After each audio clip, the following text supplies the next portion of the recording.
एक गुरु मंत्र नोट कीजिए, और वो गुरु मंत्र हर व्यक्ति ने, चाहे वो नरेंद्र मोदी की ही क्यों ना हो, हर व्यक्ति ने उस मंत्र को अपने जीवन में उतारा है।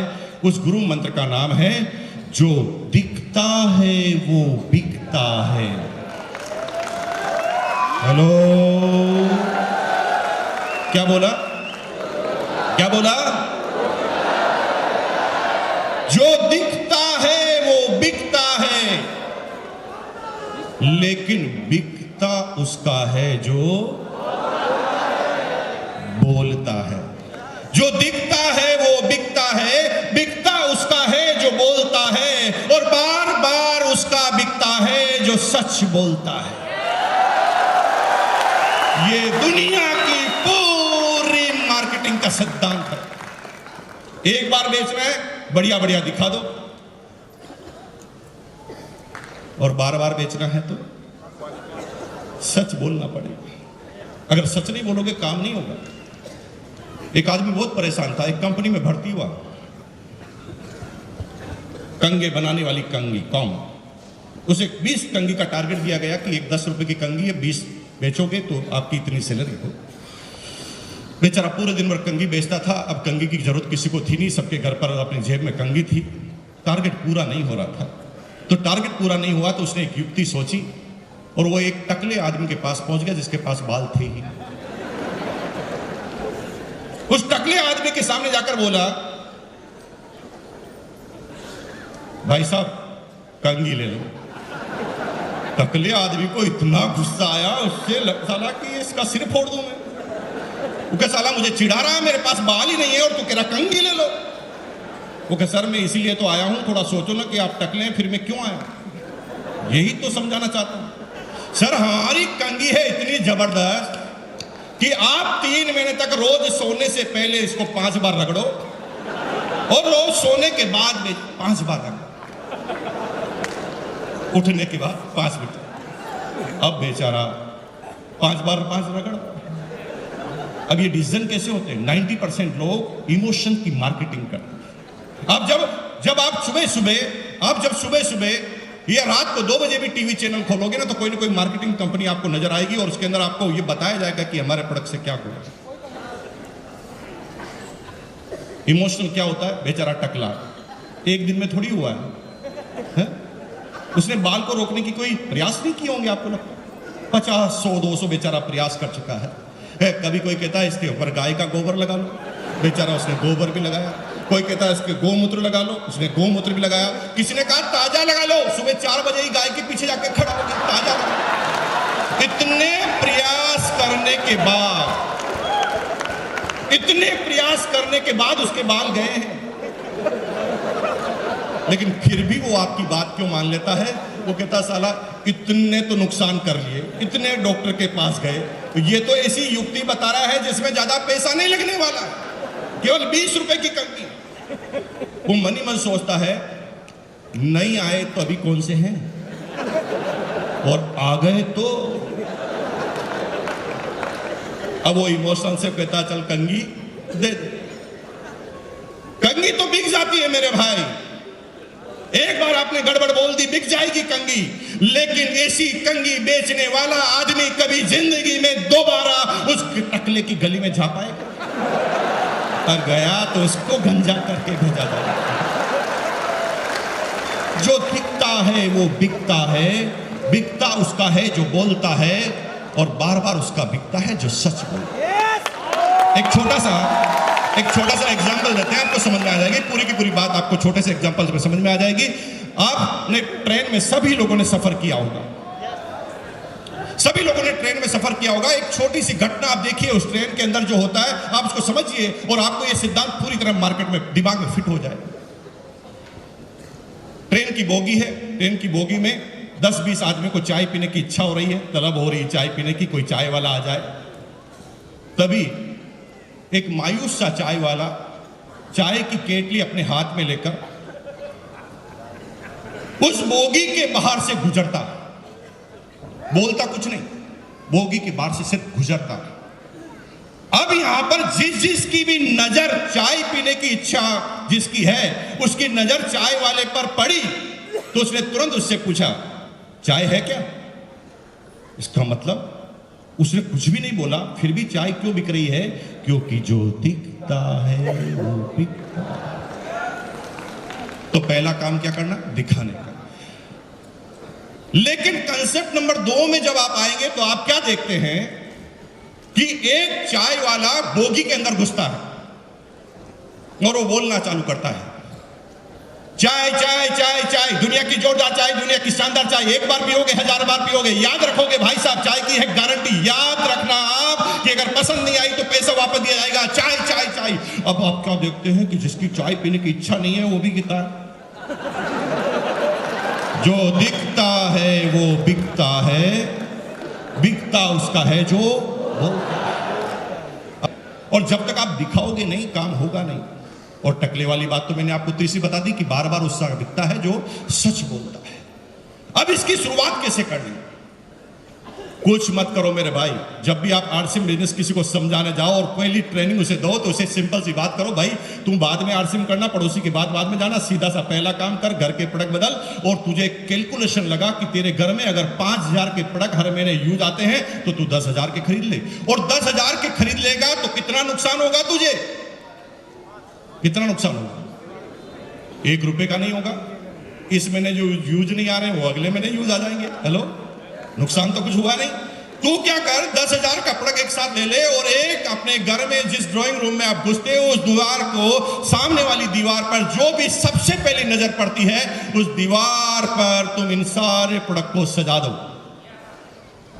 सिर्फ सजाने से ये पूरे 3 सिद्धांत काम होंगे। जो दिखता है वो बिकता है, बिकता उसका है जो बोलता है, और बार बार उसका बिकता है जो सच बोलता है। अब क्या होगा? 4 फायदे में बैक टू बैक बता रहा हूं आपको। फायदा नंबर 1 ये हुआ, आप अपनी डाउनलाइन, आप सभी लोग लीडर हैं। Are you leader? Are you leader? आप सब लोग लीडर हैं तो आपकी टीम है, और आपकी टीम में एक प्रॉब्लम आती है जो मैं आपको बता दूं, जो मेरे घर में आती थी पिछले 2 साल पहले, वो मैं आपको बता दूं। रात को अचानक बीवी बोलती है, 11 बजे मान लेते हैं, रात को 11 बजे अचानक बीवी बोलती है सब्जी नहीं बन सकती, हल्दी खत्म। क्या करोगे? 11 बजे कहां से लाओगे? पड़ोसी नहीं है तो कहां से लाओगे? हेलो, प्रॉब्लम ही प्रॉब्लम है। और आपको आश्चर्य होगा होता क्या, जब भी ऐसी अचानक कोई विविधा आती है हमारे घर में तो हम तुरंत पास में जो दुकान है उसके पास ढूंढ के जाते हैं। चाहे उससे जिंदगी में कभी भी मान नहीं लिया, लेकिन अब आपकी मजबूरी है, उसी के पास जाते हैं और उसे कहते हैं भाई साहब ये 100 रुपए लो, सबसे छोटा वाला पैकेट दे दो, क्योंकि कल तो मैं आरसीएम के पिकअप सेंटर पे जाकर नया लाऊं।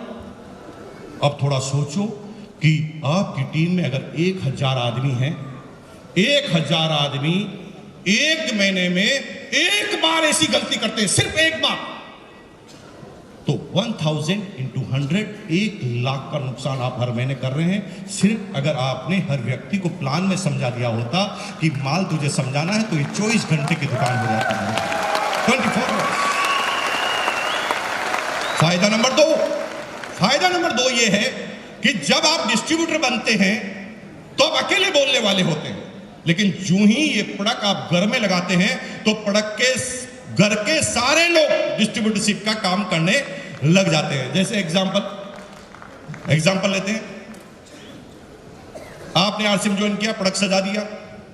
अब प्रोडक्ट सजा दिया और घर पर पड़ोसन आपकी बीवी से मिलने आई। उसने एक प्रश्न किया, भाभी जी यहां पर तो आपके शादी की फोटो लग रही थी, अब साबुन क्यों लगाया? अब वो पूछेगी तो सुनेगा कौन? ऑटोमेटिक ही काम हो रहा है ना मेरे भाई। आपने थोड़ा अलग बताया, सामने वाले ने प्रश्न रिलीज कर दिया। यहां पर फोटो लगी थी, साबुन क्यों लगाया? अब आपकी बीवी को आरसीएम के बारे में ज्यादा पता नहीं, जितना पता है वो बताएगी, और वो देख लिए क्या क्या बताएगी और उससे क्या क्या इफेक्ट होता है मैं आपको बताता हूं। ये हमारे हैं ना, पता नहीं क्या क्या करते रहते हैं। इन्होंने क्या इतने सारे प्रोडक्ट लाके यहां पर रख दिए और मेरे को कहते हैं साबुन से ना, मेरे को पसंद नहीं आती बहन जी, और मैं तो लक्ष्य ही नहाती हूं। ओरिजिनल बोल रही है, देखिए इसका इफेक्ट देखना। ओरिजिनल बोल रही है मैं पसंद नहीं करती और मैं तो लक्ष्य ही नहाती हूं। और मुझे कहा था कि ये डिओड्रेंट लगाओ, मैंने लगाती। लेकिन भाभी जी एक दिन रात को तेल खत्म हो गया और मैंने मजबूरी से ये तेल यूज कर लिया। ये तो है, मेरा पप्पू ना पहले एक पूरी खाता था, अब 2 खाने लगे और मेरा पेट भी ठीक रह रहा। और आपको पता है ये छोटे छोटे पिंपल हो रहे थे, गायब। अब यहां पर ओरिजिनल बात आ रही है। इसका मतलब यह है कि आपके घर में एक डिस्ट्रीब्यूटर तैयार हो गया जो आपके पीछे से काम करना चालू कर दिया है। लो, अभी उसने एक प्रोडक्ट इस्तेमाल किया, वो 1 की तारीफ कर रहा है, कल वो 50 इस्तेमाल करेगा, 50 की तारीफ करेगा। जो दिखता है वो बिकता है, बिकता उसका है जो बोलता है, और बार बार उसका बिकता है जो।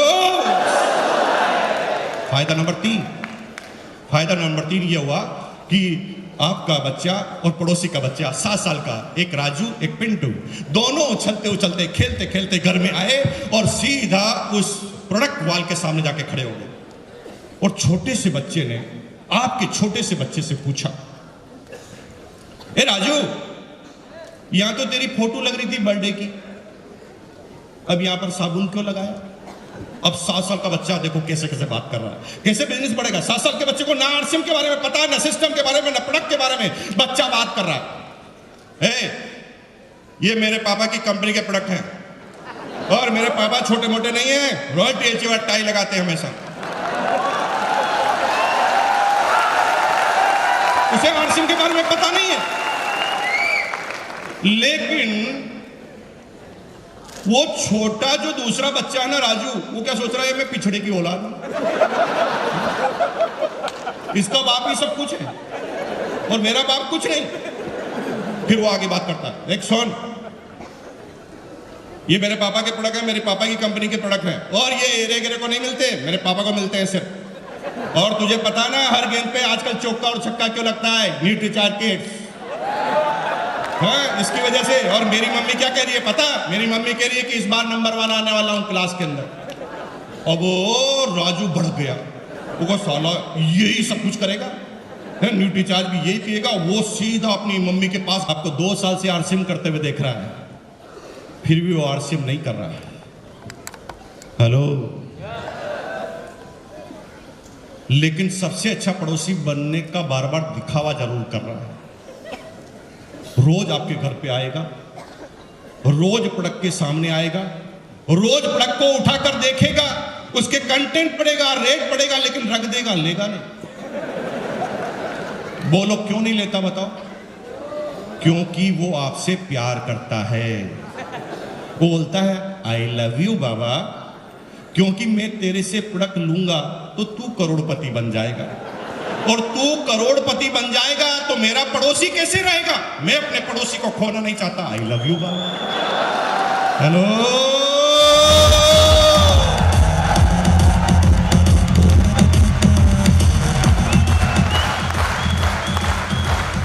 वो आपसे प्रोडक्ट नहीं लेता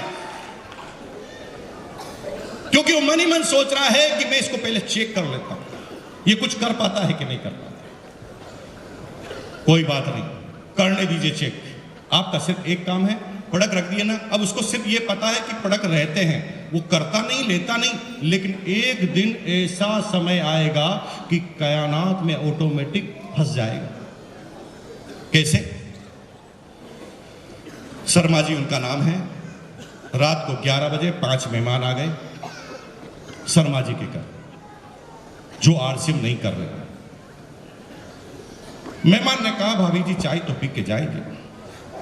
भाभी जी किचन में गई, चाय का ढक्कन खोला, चाय खत्म।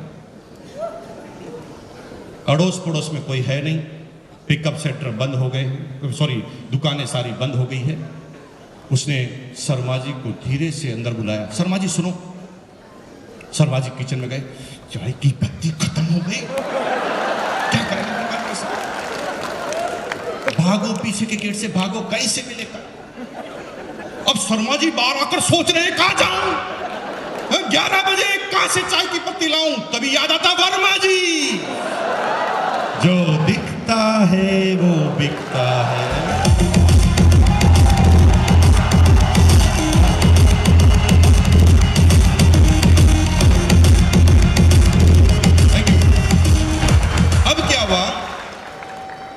वो रात को 11 बजे वर्मा जी के पास आया। वर्मा जी, मैंने सोचा कि आज आपका प्रोडक्ट इस्तेमाल कर लिया जाए। रात को 11 बजे। वर्मा जी क्या पागल है? रात को 11 बजे प्यार उमड़ रहा है। देखो,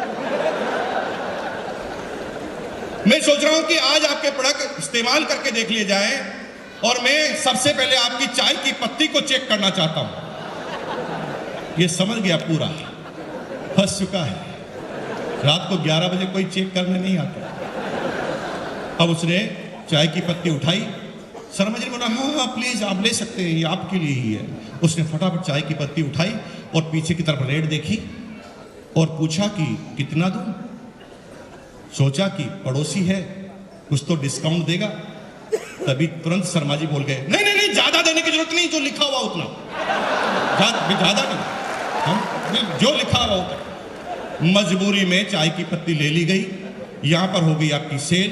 अब चक्कर क्या पड़ा देखिए, 5 मेहमानों ने चाय पी और योग ऐसा बैठा कि 5 मेहमानों ने चाय पीकर आधा घंटे में से 15 मिनट केवल चाय की तारीफ की। क्या बोला, भाभी जी क्या चाय बनी। एक तो मेरी मां चाय बनाती थी, भगवान कसम मां की चाय की याद आ गई। अब मेहमान को थोड़ी पता है आरसीएम की, भाभी जी को भी पता नहीं है आरसीएम की। अब वो चाय की तारीफ कर रहा है। और भाभी जी क्या गजब की चाय बनाते हो, आपके हाथ में जादू है। भाभी जी परेशान, जादू कैसे हो गया? हाथ हो क्यों, यह चाय वैसे कैसे बनाते हो, उसने क्या गजब हो गया? तभी अचानक क्लिक हुआ, और यार वो आज चाय की पत्ती का पैकेट का कलर चेंज था। वो तुरंत किचन में दौड़ी और किचन में देखा, ये तो लाल कलर का पैकेट है, जो हमेशा आता वैसा नहीं है। उसे पता चल गया कि मेरे भाई ये जादू हाथ का नहीं है, चाय की पत्ती का है। अब रात को 11:30 बजे एक फरमान जारी हो रहा है घर में। देखिए कैसे फरमान जारी हो रहा है। भाभी जी को पता नहीं है आरसीएम क्या है, वो सिर्फ ऐसे, क्योंकि उसे पता लग गया कि चाय की वजह से हुआ। उसने रात को 11 बजे वर्मा जी को बोला, वर्मा जी सुनो, जिंदगी में पहली बार ढंग का काम किया, और सुनो, आज के बाद मेरे घर में कोई दूसरी चाय की पत्ती आनी नहीं चाहिए, फेंक दूंगी नहीं तो बाहर। फंस गया, अब मजबूरी है।